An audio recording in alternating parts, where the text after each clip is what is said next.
Müasir dövrdə sosial media bir çox gənc üçün özünü ifadə platformasına çevrilib, ancaq bu bəzən ikili şəxsiyyət modelinin yaranmasına səbəb olur. Belə ki, real həyatda susqun, utancaq davranan, lakin virtual məkanda fəlsəfi və cəsarətli görünən gənclərin sayı artır. Bu isə şəxsiyyət parçalanması kimi təhlükəli bir psixoloji prosesin ilkin əlamətləri ola bilər. İnsanlar bəzən qəbul olunmaq üçün özlərini fərqli göstərməyə çalışırlar. Sosial mediada daha çox bəyənilmək, görünmə ehtiyacı onları öz real kimliklərini geri çəkməyə vadar edir. Psixoloq Qətibə Abdullayeva deyir ki, bu bir növ sosial maskalanmadır. Bizim orada rahatlıq bir zonamız var. Biz o zonada rahatıq. Anonimik. Görmürlər, nə bədən dilimizi görürlər, nə emosiyamızı görürlər, nə reaksiyamızı görürlər.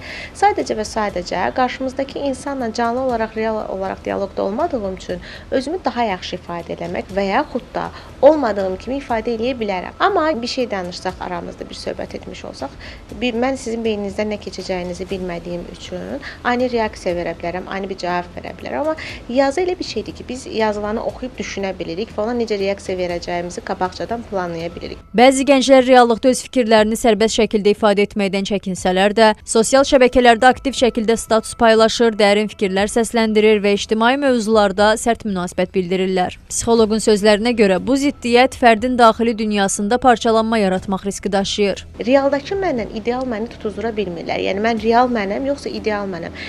Bizim göstərmək istədiyimiz sosial şəbəkələrdəki mən ideal məndir, amma gerçək mənim isə sizlə ünsiyyət qura bilmədiyim məndir. İnsanlar ideal mənlərini sosial şəbəkələrin üzərindən istifadə etdiyi üçün, bəli, real həyatda ikili şəxsiyyət pozuntusu kimi problemlərlə rastlaşa bilirik. Bu da onlarda gərginlik yaradır. Ona görə sosiallaşmaq istəməyəcək, ortamlara girmək istəməyəcək, fikrini bildirməyəcək, daha çox qapalı və yaxud da ki, heç kimlə ünsiyyət olmayan iş sistemini seçməyə çalışacaqlar. Mütəxəssis həmçinin hesab edir ki, bu tendensiya uzunmüddətli dövrdə şəxsin özünü dərkində və emosional sabitliyində pozuntulara səbəb ola bilər. Gənclərin sosial bacarıqlarının inkişafı üçün onlara daha çox real ünsiyyət imkanı yaradılması, psixoloji dəstəyin təşviqi və sağlam özünü ifadə modellərinin öyrədilməsi vacibdir.